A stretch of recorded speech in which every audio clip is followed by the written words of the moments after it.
जी बच्चों, अब हम करेंगे 3.4 को। बहुत ही सिंपल, समझते हैं इस स्टेटमेंट को। 50 किलोग्राम के एक जिस्म में 100 न्यूटन की फोर्स कितना एक्सेलरेशन पैदा करेगी। कहता है बच्चों, जो फोर्स है वो कितना है, 100 न्यूटन फोर्स है। जो मास है बच्चों वो है 50 केजी। हमने क्या मालूम करना है, हमने ए को मालूम करना है। फॉर्मूला क्या है बच्चों, F is equal to M A.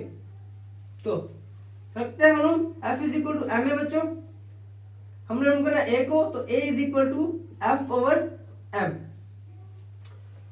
Simple हमने इसके अंदर पुट करनी है वैल्यूज को बच्चों। तो 100 न्यूटन ओवर 50 केजी। जिसमें जो आपको पता है 1 न्यूटन बराबर होता है 1 केजी मीटर पर सेकंड का स्क्वायर। तो 100 केजी मीटर पर सेकंड का स्क्वायर बटा 50 केजी। केजी से केजी खत्म, 50 टू द 100। तो ए is equal to 2 metre per second का स्क्वायर। जी बच्चों, हमने ये